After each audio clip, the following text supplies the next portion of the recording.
Hi, my name is Megan Gilbert, and I've been a comedian for 3.5 years.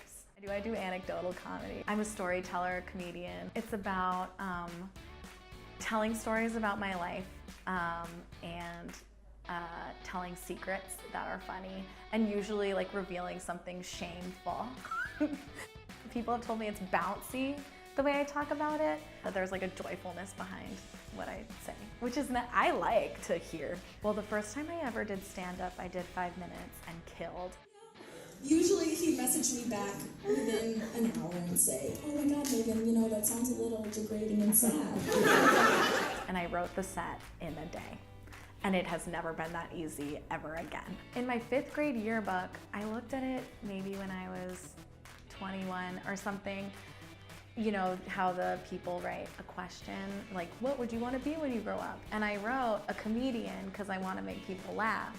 But I had forgotten I ever felt that way. By the end of high school, I thought I was going to be a lawyer.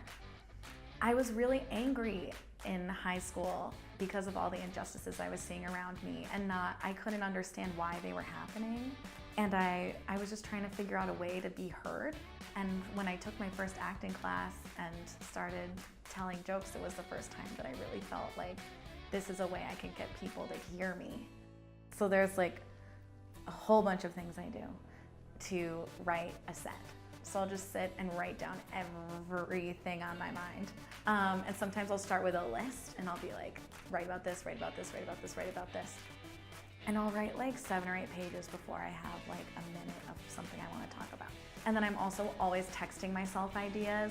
So if you go through my phone, it looks really crazy. Like it'll just say like, screaming really loud, sorrow, or like, that was something I wrote once. Usually the first that I write is a piece of shit. And so then I just keep saying it to myself, like I'll read it to myself and be like, that's not funny, say it like this, that's not funny, say it like this. Until I have a couple minutes and then do an open mic and see who laughs. But you can't trust every open mic because some of them are really depressing. Some of them are great, and some of them no one's laughing because, you know, it's 11 at night, no one wants to be up this late trying to tell their 3 minutes. So there are a total of 4 people signed up. Wow, packed house tonight.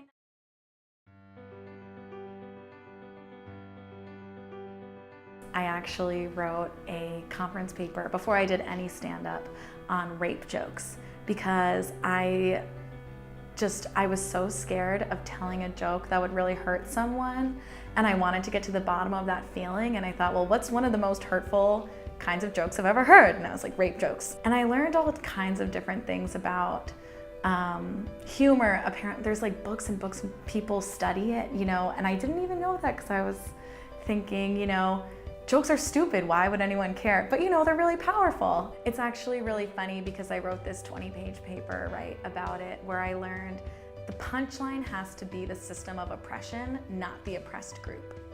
And if that happens, then the joke is powerful because it's dismantling the oppressive system and funny. Everyone's guard comes down when they're laughing, and they can really accept a new idea if they're laughing. So I figured that out, and I have been trying to write jokes about my own experiences with sexual assault, and I've had mixed reviews. And I've noticed that when I tell the jokes I tell, other survivors think the jokes are really, really funny and come up to me after and say things like, you know, that was hilarious, and I was assaulted once and you made me feel a little better about it, and like, I think it's really great that you like get rid of some stigma around it. But usually only like 4 or 5 people laugh out of 20. Everything. And you feel us care about everything? Everything. Same. Yeah. I used to think if I don't get famous, then I'm a failure. And now I'm thinking more like, as long as I get to do what I want to be doing, I'm succeeding. Like, it's gonna take so much time, and I think if you really put in the time, you'll end up where you want to end up. Yeah, I think the voice in my head says, you tried other things and they didn't make you happy the way this does, and that it's possible. So those are the 2 things where I think it's possible, and you're not that good at other stuff, and also you don't like it. So you might as well do this, you know? Yeah.